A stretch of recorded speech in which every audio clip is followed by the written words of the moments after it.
Janelle, thinking about mental health and in this time of COVID, because normally mental health is still an issue, but think about it in this time of COVID.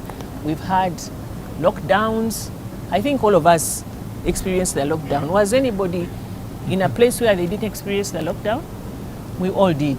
So there are those challenges that have come to us as young people, to you as young people. I'm not a very young person anymore, but I'm a young person inside. So those things that you've gone through in this time of COVID-19, how have they affected your mental health?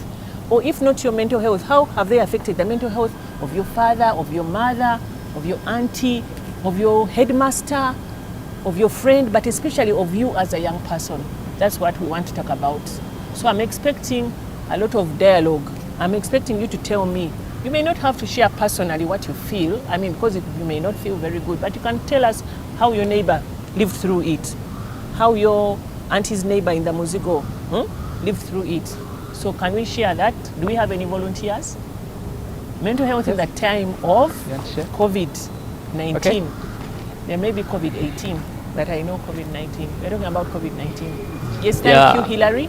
In this time of COVID, I think me personally, what disturb with it is like I fear to repeat my year because I have been hoping that next year I'm going in the next class, but what I have realized, if this COVID is not ended up soon, all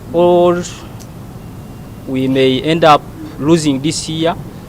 That's what you feel. That's what I experience. Thank you very much, yes. Hillary. I think what Hillary has brought up is a very important thing, and I think you've been reading it in the news. Especially the candidate classes are asking, they're like Hillary, saying we don't know what to do. I was in S6, now I don't know where I'm going. What about, I was going to S4, I was finishing off S4, I don't know. So I think that is a time of uncertainty. It has been a time of uncertainty. Thank you very much, Hillary. I think that's a very critical thing you've shared with us. Do we have any other ideas? So Hillary has been feeling uncertain. Thank you very much. Kelvin, please. I personally, I feel like COVID has affected me in a way that, like right now, my friends, like right now, are in class, like they're having online classes. But then due to some situation, not all of us are able to attend.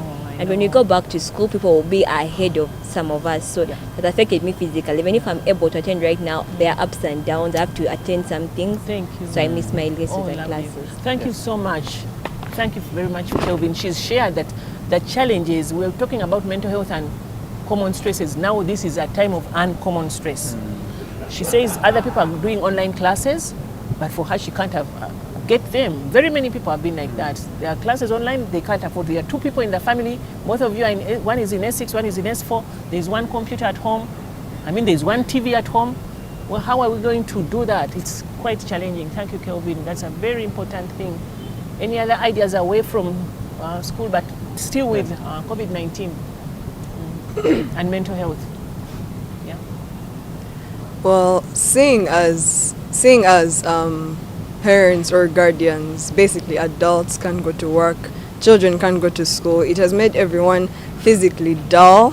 But it has made everyone physically dull, but the mind also lazy, because now, I don't know, when you work, it's not only your body, but it's also mental, it's your mind. So everyone's mind has kind of slowed down, which Thank you, Janelle. She has mentioned a critical thing, work and its relationship to mental health. Because people are not working, people have been locked down at home, parents have been locked down, students have been locked down.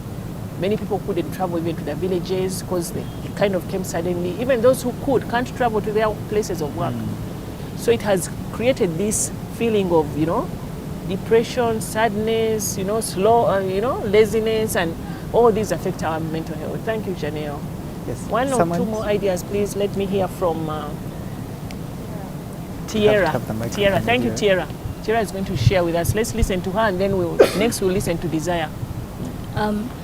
I think one of the challenges that I faced during COVID, some people were having jobs, and these were full-time jobs. Yeah. So they did not have like side hustles which Yeah. they would use like to generate money. So right now they do not have like anything to any job to do or like anything to get money, and they have families to take care of. Yeah. That's why some you find like on the news you find people fighting for food and stuff. So because of COVID, people are not able to work, people are not able to get money. Thank you. Thank you very much, Tierra. You want to add to that point or a new point altogether? He's adding, then we move to okay, Desire. besides Tierra's point, Yeah. like most of the workers have been laid off, Uh-huh. so now most of the people are jobless. True. Though the lockdown has been kinda, so most people are jobless, and which is affecting, let me say, the potential workers. Let me say the ones, the unemployed youth now are many. So more. let me say discourages some of us to look for jobs, since we know some companies have laid down workers. So I don't think, Thank you. okay, if I'm to say even these workers that have been, let me say, laid down, they also have their papers. True. They are well good. True. Yeah. Thank you very much, Paul. Paul is adding to Tierra's issue of work and being laid off, not only by parents but also young people. And already we had kind of unemployment, a lot of it, and COVID-19 has made it worse, resulting into depression, discouragement. You know, life is not easy in the midst of COVID. So let's hear from Desire, then we'll wind this up. Families, some of it, okay, when they when they laid down the lockdown, some people, let's say I got stuck into a country and I can't see my family, I can't come back and see them. It has caused like depression, and you're away from your friends. Imagine you are locked up for like 3 months and you're away from your friends, your families, being alone. It caused some kind of sadness, loneliness, depression, and yeah, it was really hard. Thank you very much, Desire. I think we are hearing the voices of the young people coming out about the effects of COVID-19. We are hearing them say that there's been separation of families, there's been isolation, there's been not being able to go to school. So the young people are hurting, stressed, unusually because of stress, rather because of COVID. Parents have lost jobs. Even young people who had their own jobs have lost jobs. So these are the mental health results of COVID-19. And another thing I would like us to add before we move on to as we wind this session up, is the issue of sexual and reproductive health in the young people. There are young people who are sexually active. It's not something that we encourage young people to do, but there are some who are of age, they are over 18, and they have not had access to contraception, access to oral PrEP, which prevents HIV, and some of them have not had access to ARVs. So these are all the issues that have come up in COVID-19, and we recognize these issues, and I'm glad that you people have brought them up. Now we are going to go look into how can we deal with these issues. We have even just touched the surface of these issues, and I think after this session I'd encourage all of you to go back home and talk to other young people. Just around your home, around your family group, around your WhatsApp groups. You have your WhatsApp groups, your Twitter. I see a lot of young people on Twitter.